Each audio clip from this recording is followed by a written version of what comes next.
Troy A. Shadowingtronics back again for the 9th installment of Art Soundoff for 2018. I'm going to be reading part of this off a script, like I did in the unscripted scripting video, so these might be a little more coherent than the last one. But we're going to take a brief return to why we're all here, making comics. So I do a weekly comic strip called Jake and Leon. It's a commentary / parody strip with the title characters basically hosting a sketch show. I've kind of compared it to You Can't Do That on Television in the past. Now, I went into the characters in my 2016 challenge. This is more like an overview of how I put the comic together. So, of course, I start with an idea. Oh, I need to show you something. Okay. Now, sometimes it's strong enough that I remember it until I get it onto the virtual paper, since I use a graphics tablet and Clip Studio Paint now. I'll go more into my latest Clip Studio Paint adventures in a later Art Soundoff. But sometimes, though, and let me choose one that's actually been done. Here we go. I actually jot them down in a notebook. Usually, I separate the page into 4 panels, like the comic. This is a layout that goes back to the pre-Bristol paper days, when I would fold the page in half twice, using old list printouts of what comics I was getting that week. Most of the time, I draw a quick sketch of the characters and what they're doing, and what they're doing. But I lost my place in the script. This really didn't work out, did it? Well, anyway, what they're doing. I draw a quick sketch of the characters and what they're doing. But there have been times I've just written the dialogue and figured out the visuals when I made the comic. Then I go to the computer and get started. I start with roughs of the 4 panels, trying to figure out where everybody is and what they're doing. In the usual comic style, I can go to the next step right from there. But for times when I use a different style and just have the characters host in their own art style, I will make tighter pencils if I have time.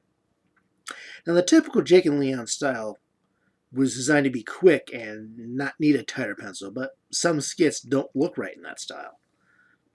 From there, I go to the lettering. Every panel has its own folder, so I don't worry that much about overlap. I have the right workspace each time. I do the lettering with the roughs because it shows me pretty much where to put each character and what space I can allow for the lettering, making a proper balance between visuals, dialogue, and the occasional sound effects, which I was talking about in an earlier challenge is one of the problems letterers have to deal with. From there comes the inks and coloring. And I'll demonstrate this in a later Soundoff, but I put each character in a separate folder within the comic's panel folder, ink and color. This allows me to resize and move the character around if I need to make space without having to move each individual color, line art, and shading layer independently. I can draw the full character without worry, and I can draw the full character without worry that it will all crash together with the other characters. I can adjust as needed rather easily. I save the finished comic as a PNG file in the size. Scripting didn't work as well as I had hoped. I save the. But this is Art Soundoff, and not meant supposed to be very tight. I'm just trying to make sure I remember everything I wanted to say. So I save the finished comic as a PNG file in the same size, so they all look the same. It took me a while to get the templates to match what I had previously been scanning into the computer. During the paper and Bristol days, I'd draw the comic like anyone else would, scan it into the computer, and then add the coloring and lettering. My penmanship is terrible, and so is my hand coloring, so getting Manga Studio and the rebranded Clip Studio Paint software was a big help. Before then, I used Paint Shop Pro for the coloring, which worked, but Manga Studio and Clip Studio have more benefits, especially now that I make the comics digitally. I still use it now and then for other projects, though. But that's basically a rundown of the process. For other comics like Captain Yuletide or Captain PSA, I have other methods, but I don't make those nearly as often. I have plans for what I want to do as far as demonstrating those, but I'll discuss that on Friday, BW's actual anniversary. Till then, if you want to read Jake and Leon, as well as check out my articles and other stuff, head over to bwspotlight.com.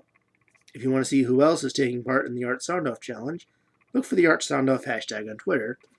And if you want to join us, head to artsoundoff.com. Tomorrow I'll go briefly into the last kind of project I do, video production. But until then, I wish you all happy creating. Well, so much for the script idea working.